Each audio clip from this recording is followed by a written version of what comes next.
Graça e paz, meus amados irmãos. Nós iremos nesse estudo mostrar as contribuições das nações para a proclamação do Evangelho.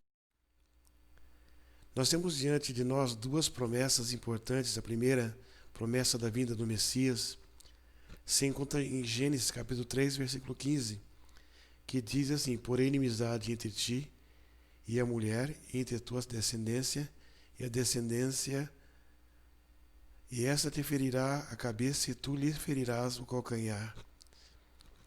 Gênesis 3:15. Usando a misericórdia, o nosso Deus prometeu reajustar por meio de Jesus o que Satanás desajustou por meio de Adão. A segunda promessa, nós verificamos que o tempo de Deus não é o tempo dos homens.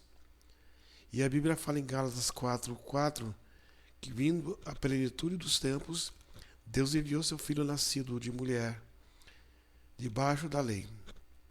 Esse termo, plenitude dos tempos, no texto em foco, significa um momento exato.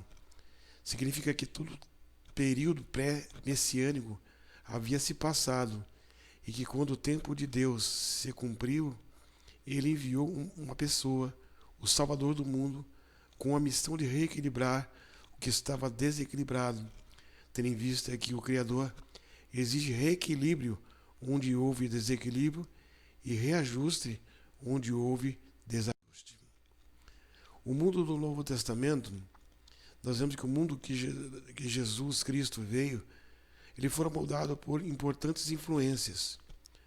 Nós já estudamos em lições passadas de vários grandes impérios que permearam durante esse período, mas os mais importantes foram do poder militar de Roma, a cultura dos gregos e a religião dos judeus. Os fatos que aprenderemos hoje nos ajudarão a perceber como a mão de Deus estava controlando seus eventos históricos. Eles também nos ajudarão enquanto nós estivermos procurando obter uma mais completa e profunda compreensão do admirável Novo Testamento que Deus nos deu. Como vimos, essas diferentes forças contribuíram para dar a forma ao mundo do Novo Testamento.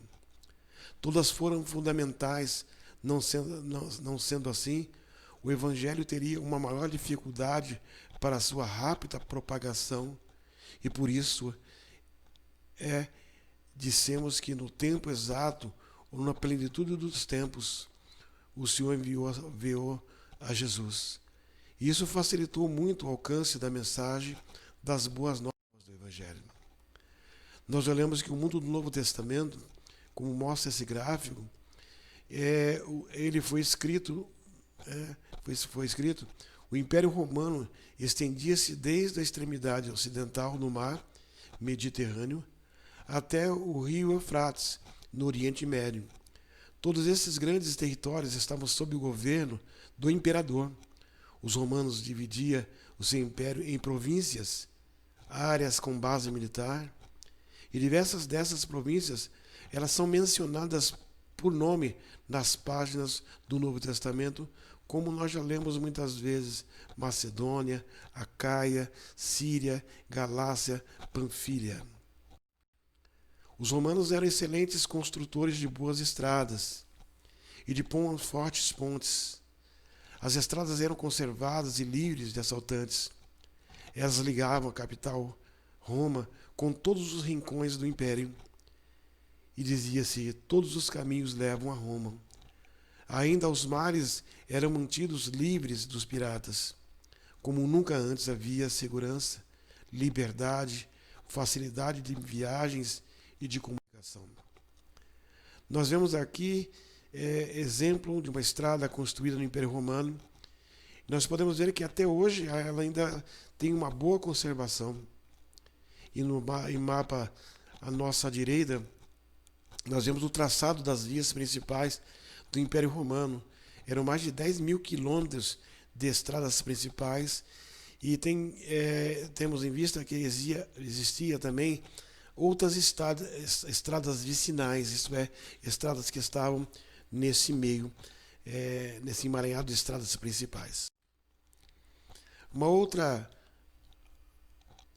e grande e importante contribuição foi a cultura grega. Embora, meus amados, a dominação política ela fosse de Roma, era o idioma e o pensamento grego que dominavam. Um idioma e um mundo. Esse era o lema de Alexandre o Grande. Quando ele fez as suas conquistas, tomou as providências para unificar todas as províncias dominadas sob seu controle. O idioma grego passou a ser ensinado por toda parte do seu império. A cultura grega foi introduzida como padrão de pensamento e de vida diária. E o império de Alexandre o Grande, apesar de breve, mas ele teve um impacto cultural que foi grande e duradouro. E por muitos séculos o mundo mediterrâneo inteiro exibiu marcas da influência helenista. O grego tornou-se o idioma dos governantes, a língua comum dos escravos. Cartas, poemas, transações eram redigidas em grego. O idioma grego era realmente um veículo inigualável para expressar a mensagem cristã, visto que esse idioma era tão largamente usado. Os apóstolos podiam pregar em grego sem necessidade de intérpretes. O uso generalizado desse idioma também explica por qual razão todos os livros do Novo Testamento foram escritos, quase todos por judeus, e foram originalmente escritos em gregos. Quando Cristo veio com a mensagem de Deus para o mundo, havia uma língua universal com a qual ele podia comunicar-se com todos.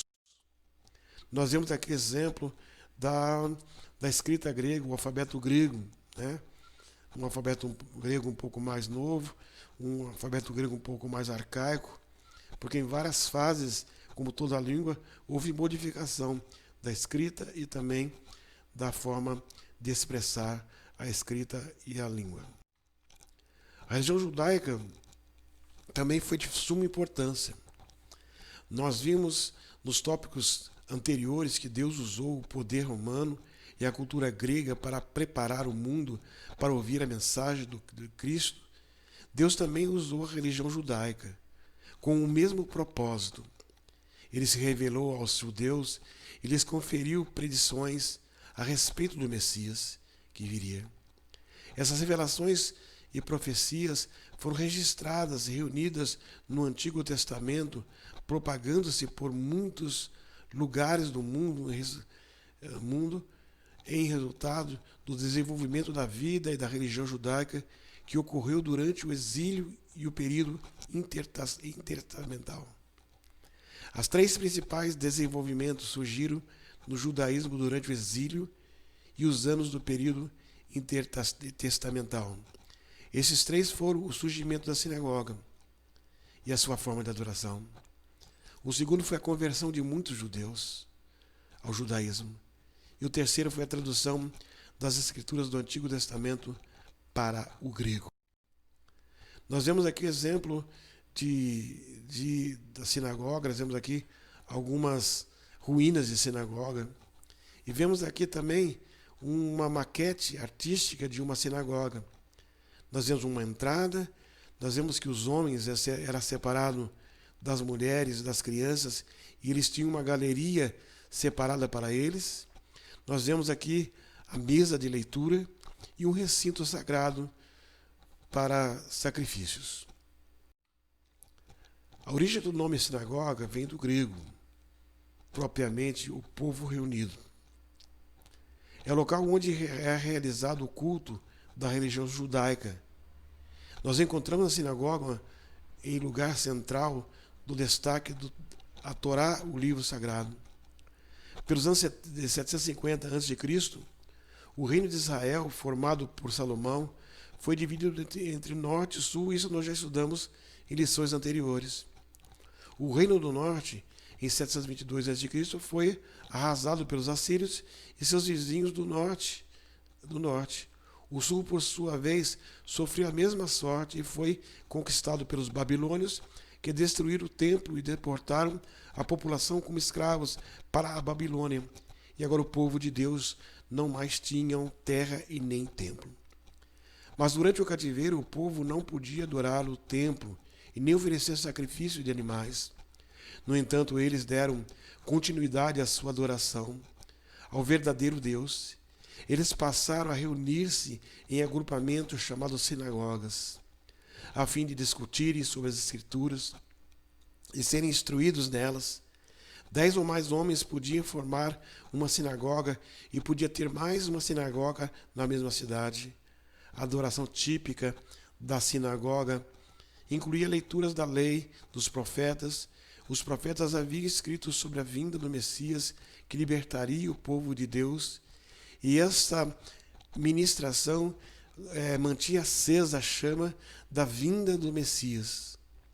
Estudando os judeus esses escritos, começaram a guardar o Messias que os livraria do cativeiro. Somente depois do regresso do exílio da Babilônia, a religião judaica começa a tomar a forma atual. Surge nesta época a sinagoga e o culto passa a centralizar-se, surgindo a figura do rabino, geralmente um fariseu conhecedor da lei judaica. E esse hábito já teve o seu início na Babilônia, onde o povo judeu não possuía mais o seu templo. Assim, a sinagoga passa a ocupar lugar central na religião judaica, sendo um ponto de encontro dos judeus para as orações, para a leitura das Sagradas Escrituras. Na época de Jesus existia o Templo de Jerusalém, que centralizava o culto judaico e as peregrinações, mas já existia a sinagoga, que servia de encontro nos sábados, servia de escola para os filhos dos judeus que se iniciarem na leitura da Torá. Jesus frequentou o templo e a sinagoga. Sabemos que os romanos, no ano 70, destruíram o templo e Jerusalém. Daí por diante, a sinagoga adquire força e passa a ser o lugar do culto. A conversão de não-judeus, ela se desenvolve durante todo o período do exílio e logo após também. Em Daniel capítulo 2, versículo 47, nós vemos Deus respondendo a Daniel, dizendo: verdadeiramente o vosso Deus é o Deus dos deuses, o Senhor dos reis e o revelador dos mistérios, pois pudesse revelar esse mistério. Durante os anos de exílio na Babilônia, os judeus foram usados por Deus a fim de torná-lo conhecido entre os babilônios. O exemplo encontra-se no versículo que nós lemos acima, onde o rei Nabucodonosor testifica o poder de Deus. E mesmo depois do exílio, que eles voltaram, houve um grupo de judeus que não permaneceram na Babilônia e nem retornaram à Palestina. E dirigiram-se a lugares como Egito, Grécia, Macedônia, Roma e outras cidades da Ásia Menor. E esse movimento que espalhou os judeus, que se denomina diáspora ou dispersão, foi também bastante importante para haver a propagação do conhecimento da vinda do Messias e da conversão dos não-judeus ao judaísmo. A terceira e grande importante contribuição foi a Septuaginta, porque por onde quer que os judeus fossem, levavam as Escrituras e as ensinavam nas sinagogas que formavam. Durante o período intertestamental, os escritores do Antigo Testamento foram traduzidas para o grego. E essa tradução foi produzida na cidade de Alexandria, no Egito, e recebeu o nome de Septuaginta, palavra que significa 70, porque de acordo com a tradição, o trabalho de tradução foi realizado por 70 eruditos, e essa tradução ajudou a propagar os ensinamentos do Antigo Testamento por todo o mundo de fala grega, antes mesmo do nascimento de Cristo. Era usado por judeus e seus convertidos, pelos escritores do Novo Testamento e pelos primeiros pregadores do Evangelho. Como vemos e concluímos que no tempo exato, vindo à plenitude dos tempos, Deus enviou seu Filho, nascido de mulher, nascido debaixo da lei. Nós vemos que as nações contribuíram, uns ali organizando a maneira do Evangelho se propagar com maior velocidade, outros permitindo que a língua pudesse ser universal naquele momento e ela pudesse ser compreendida, as mensagens do Evangelho.